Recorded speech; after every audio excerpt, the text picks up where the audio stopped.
नमस्कार साथियों, अभ्युदय एकेडमी में आपका स्वागत है। आज की इस वीडियो में हम लोग 17 अप्रैल 2025 के सेकंड शिफ्ट में हुए सामान्य ज्ञान के प्रश्नों को समझने का प्रयास करेंगे। सभी लोग कमेंट करके बताएंगे कि उनके कितने क्वेश्चन सही हो रहे हैं। पहला प्रश्न है, खोज परक अधिगम जो अन्वेषण आधारित शिक्षण की विधि है किसके द्वारा आरंभ की गई। पहला ऑप्शन है जॉन पियाजे, दूसरा है जॉन डीवी, तीसरा है विलियम जेम्स और लास्ट ऑप्शन है जेरोम ब्रूनर। तो खोज परक अधिगम जो अन्वेषण आधारित शिक्षण की विधि है ये आरंभ की गई थी जेरोम ब्रूनर द्वारा, इसलिए पहले का आंसर हो जाएगा डी। तो पहला का डी जो है वो सही हो जाएगा। नेक्स्ट क्वेश्चन है, पर्यावरणीय परिस्थितियों में परिवर्तन के संबंध में पौधों के मौसमी गतिविधियों के समय को कहा जाता है। पहला वानिकी, दूसरा जलवायु विज्ञान, तीसरा पारिस्थितिकी और लास्ट है परिघटना विज्ञान। तो पर्यावरणीय परिस्थितियों में परिवर्तन के संबंध में पौधों के मौसमी गतिविधियों के समय को कहा जाता है परिघटना विज्ञान, इसलिए ऑप्शन डी जो है वो सही हो जाएगा। तो दूसरा का डी सही हो जाएगा। नेक्स्ट क्वेश्चन है, संघीय बजट 2025-26 के तहत पहली बार कल्याण हेतु सामाजिक सुरक्षा स्कीम का प्रस्ताव दिया गया है। पहला है महिला श्रमिकों के लिए, दूसरा है ऑनलाइन प्लेटफॉर्म श्रमिकों के लिए, तीसरा है विनिर्माण क्षेत्र के श्रमिकों के लिए, लास्ट ऑप्शन है कृषि क्षेत्र के श्रमिकों के लिए। तो संघीय बजट 2025-26 के तहत पहली बार कल्याण हेतु सामाजिक सुरक्षा स्कीम का प्रस्ताव दिया गया है ऑनलाइन प्लेटफॉर्म श्रमिकों के लिए। तो ऑप्शन बी जो है सही हो जाएगा, तीसरे का बी सही हो जाएगा। नेक्स्ट क्वेश्चन है, गीगाबाइट शब्द का तात्पर्य है। पहला है 1024 गीगाबाइट्स, दूसरा है 1024 मेगाबाइट्स, तीसरा है 1024 बाइट्स और लास्ट ऑप्शन है 1024 किलोबाइट। तो गीगाबाइट शब्द का तात्पर्य है 1024 मेगाबाइट, इसलिए चौथे का जो है वो बी सही हो जाएगा। नेक्स्ट क्वेश्चन है, नीचे दो कथन दिए गए हैं जिसमें से एक को अभिकथन ए तथा दूसरे को कारण आर कहा गया है। पहला अभिकथन ए है, जब कोई जहाज नदी से निकलकर समुद्र में प्रवेश करता है तो वह कुछ ऊपर उठ जाता है। कारण क्या है, समुद्र के जल का घनत्व नदी के जल के घनत्व से अधिक है। तो इसका सही आंसर होगा, नीचे कूट दिया गया है, ए गलत है परंतु आर सत्य है, दूसरा है ए सत्य है परंतु आर गलत है, तीसरा ऑप्शन है ए और आर दोनों सत्य हैं और आर ए की सही व्याख्या करता है। तो इसका सही आंसर यही हो जाएगा, पांचवें का सी हो जाएगा। इसकी ए और आर दोनों कथन सत्य हैं और आर ए की सही व्याख्या करता है। नेक्स्ट क्वेश्चन है, एक तरह की बेरोजगारी जिसमें किसी व्यक्ति का किसी कार्य में होना या न होना कोई अंतर नहीं डालता है कहलाती है। पहला है प्रच्छन्न बेरोजगारी, ये भी हमारे प्रैक्टिस सेट का क्वेश्चन है, प्रैक्टिस सेट से आया हुआ। दूसरा है मौसमी बेरोजगारी, तीसरा है अल्प रोजगार और लास्ट ऑप्शन है औपचारिक बेरोजगारी। तो एक तरह की बेरोजगारी जिसमें किसी व्यक्ति का किसी कार्य में होना या न होना कोई अंतर नहीं डालता है, ये कहलाती है प्रच्छन्न बेरोजगारी। तो ऑप्शन ए जो है वो सही हो जाएगा। नेक्स्ट क्वेश्चन है, आंकड़ों की गणना हेतु निम्न में से कौन सा साधन प्रयुक्त होता है। पहला है MS पावरपॉइंट, दूसरा है गूगल डॉक्स, तीसरा है MS एक्सेस और लास्ट ऑप्शन है MS एक्सेल। तो आंकड़ों की गणना के लिए प्रयोग किया जाता है MS एक्सेल, इसका डी जो है वो सही हो जाएगा, सातवें का डी सही हो जाएगा। नेक्स्ट क्वेश्चन है, राज्यों में द्वैध शासन किस वर्ष लागू किया गया था। पहला है 1937, दूसरा है 1935, तीसरा है 1909 और लास्ट ऑप्शन है 1919। तो 1919 के मॉन्टेस्क्यू चेम्सफोर्ड सुधार के द्वारा राज्यों में द्वैध शासन को लागू किया गया था और केंद्र में लागू किया गया था 1935 में। तो यहाँ राज्य पूछा है तो राज्य का सही हो जाएगा 1919, ऑप्शन डी जो है वो सही हो जाएगा। नेक्स्ट क्वेश्चन है, 19वां G20 शिखर सम्मेलन का आयोजन कहाँ किया गया है। पहला ऑप्शन है मास्को रूस, दूसरा है जकार्ता इंडोनेशिया, तीसरा है नई दिल्ली भारत और लास्ट है रियो डी जेनेरियो ब्राज़ील। तो 19वें G20 शिखर सम्मेलन का आयोजन किया गया है रियो डी जेनेरियो ब्राज़ील में, इसलिए ऑप्शन डी जो है वो सही हो जाएगा।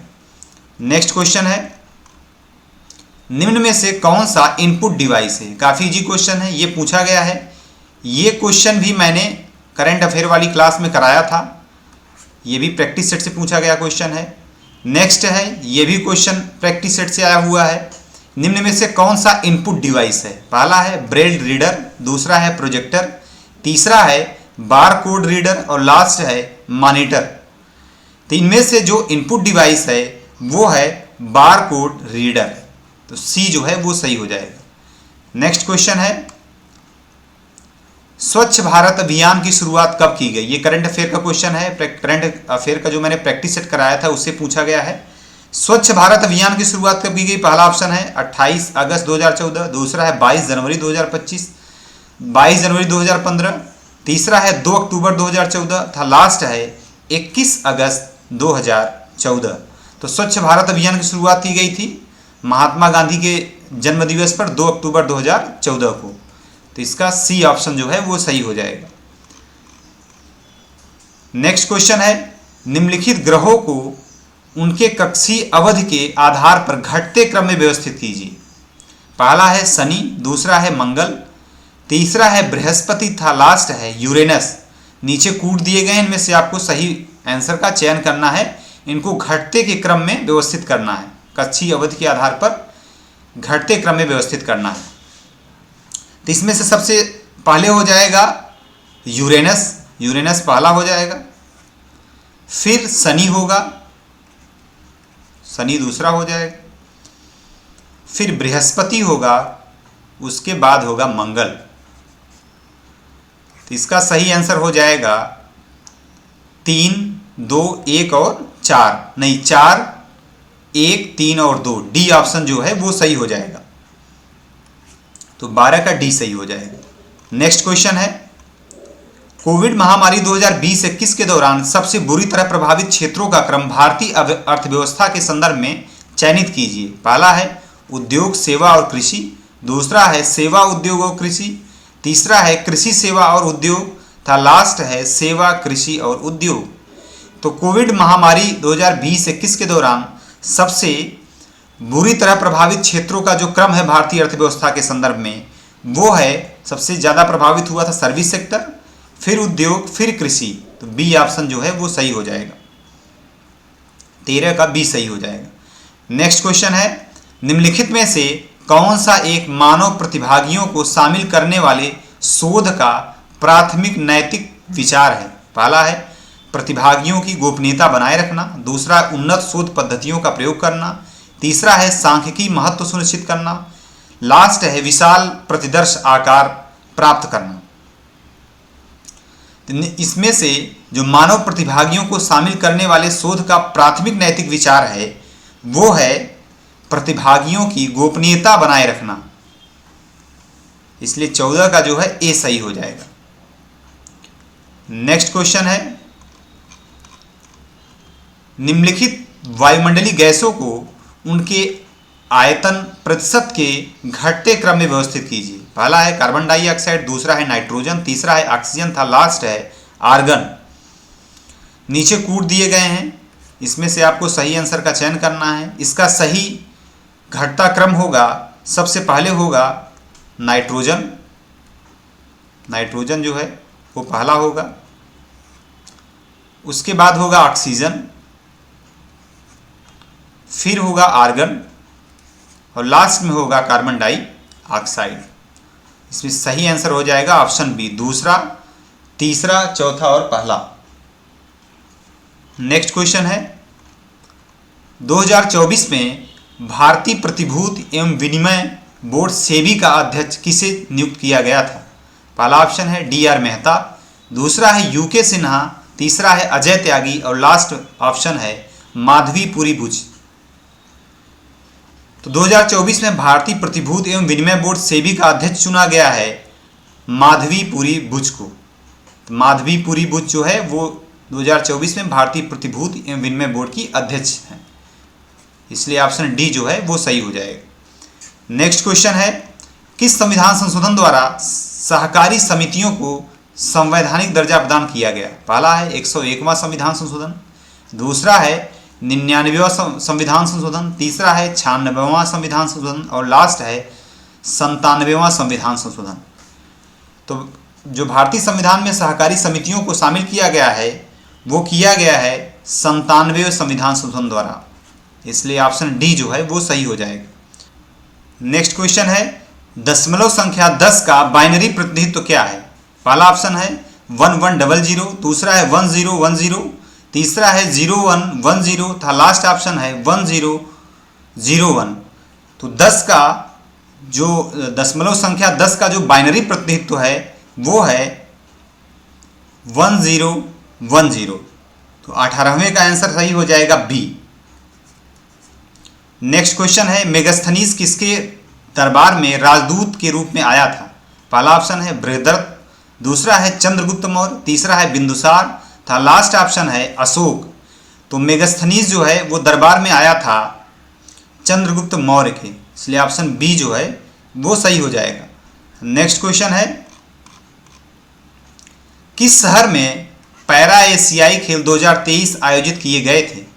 पहला ऑप्शन है संघाई, दूसरा है हांगझो, तीसरा है बीजिंग और लास्ट ऑप्शन है गुआंगझो। तो जो पैरा एशियाई खेल 2023 का आयोजन किया गया था वो किया गया था हांगझो में, इसलिए 20 का बी सही हो जाएगा। नेक्स्ट क्वेश्चन है, निम्नलिखित में से कौन सी एक बाजार आधारित प्रणाली है जहां कंपनियां उत्सर्जन अनुमतियों को खरीद एवं बेच सकती हैं? पहला ऑप्शन है कार्बन ट्रेडिंग, दूसरा है कार्बन सिंक, तीसरा है कार्बन स्पेस और लास्ट है कार्बन सिक्वेस्ट्रेशन। तो जो बाजार आधारित प्रणाली जहां कंपनियां उत्सर्जन अनुमतियों को खरीद एवं बेच सकती हैं वो है कार्बन ट्रेडिंग। तो 21 का ऑप्शन सही हो जाएगा ए। नेक्स्ट क्वेश्चन है, निम्नलिखित को एक अनुक्रम में व्यवस्थित कीजिए। पहला है प्रारंभिक समंक, दूसरा है समंकों का प्रसंस्करण, तीसरा है समंकों का विश्लेषण था, लास्ट है समंकों का प्रस्तुतिकरण। इसको इंग्लिश में देखिए, पहला है रॉ डाटा, दूसरा है डाटा प्रोसेसिंग, तीसरा है एनालिसिस ऑफ डाटा और लास्ट में है प्रेजेंटेशन ऑफ डाटा। तो सबसे पहले आता है रॉ डाटा, ये पहला हो जाएगा, फिर होता है एनालिसिस ऑफ डाटा, ये दूसरा हो जाएगा, उसके बाद डाटा प्रोसेसिंग और फिर लास्ट में आता है प्रेजेंटेशन ऑफ डाटा। इसलिए सही आंसर हो जाएगा पहला, तीसरा, दूसरा और चौथा। ए ऑप्शन जो है, ए कूट जो है वो सही हो जाएगा। नेक्स्ट क्वेश्चन है, तमिलनाडु में एक नई राजनीतिक पार्टी तमिलागा वेट्री कज़गम किसके द्वारा शुरू की गई? पहला ऑप्शन है जोसेफ विजय चंद्रशेखर, दूसरा है अजीत कुमार, तीसरा है कमल हसन और लास्ट ऑप्शन है रजनीकांत। तो तमिलनाडु में एक नई राजनीतिक पार्टी जिसका नाम है तमिलागा वेट्री कज़गम, ये शुरू किया गया है जोसेफ विजय चंद्रशेखर द्वारा, इसलिए ऑप्शन ए जो है 23 का जो है ए सही हो जाएगा। नेक्स्ट क्वेश्चन है, भारत का पहला सौर मिशन आदित्य L1 कब प्रक्षेपित किया गया था? पहला ऑप्शन है नवंबर 2023, दूसरा है जून 2023, तीसरा है सितंबर 2023 और लास्ट है अक्टूबर 2023। तो भारत का पहला सौर मिशन आदित्य L1 इसे प्रक्षेपित किया गया था सितंबर 2023 को, इसलिए ऑप्शन सी जो है 24 का सी जो है वो सही हो जाएगा। आदित्य L1 का प्रक्षेपित किया गया था सितंबर 2023 को। नेक्स्ट क्वेश्चन है, कार्टाजीना प्रोटोकॉल निम्नलिखित में से किस एक से संबंधित है? पहला है ओजोन परत संरक्षण से, दूसरा है जीवित संशोधित जीवों से, तीसरा है विरासत स्थलों से और लास्ट ऑप्शन है आर्द्र भूमि से। तो कार्टाजीना प्रोटोकॉल संबंधित है जीवित संशोधित जीवों से, इसलिए बी इसका ऑप्शन सही हो जाएगा। नेक्स्ट क्वेश्चन है, विश्वविद्यालय अनुदान आयोग की कौन सी पहल उच्च शिक्षा में डिजिटल लर्निंग की चुनौतियों का सामना करने का लक्ष्य रखती है? पहला ऑप्शन है इंदिरा गांधी राष्ट्रीय मुक्त विश्वविद्यालय इग्नू, दूसरा है डिजिटल इंडिया कार्यक्रम, तीसरा है स्वच्छ भारत अभियान और लास्ट है भारतीय राष्ट्रीय डिजिटल लाइब्रेरी। तो विश्वविद्यालय अनुदान आयोग द्वारा जो पहल शुरू की गई जिसके तहत उच्च शिक्षा में डिजिटल लर्निंग की चुनौतियों का समाधान करने का लक्ष्य रखा गया है वो है भारतीय राष्ट्रीय डिजिटल लाइब्रेरी NDLI, इसलिए इसका ऑप्शन डी जो है वो सही हो जाएगा।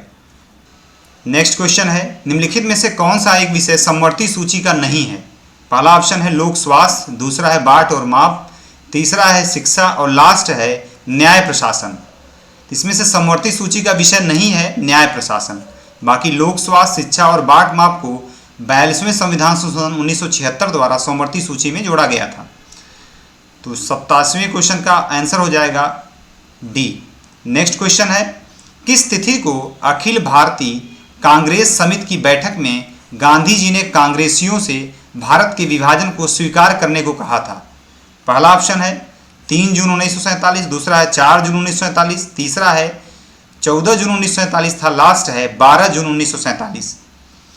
तो अखिल भारतीय कांग्रेस समिति की बैठक में गांधी जी ने कांग्रेसियों से भारत के विभाजन को स्वीकार करने को कहा था 14 जून 1947 को। तो इसलिए 28वें क्वेश्चन का आंसर हो जाएगा ऑप्शन सी।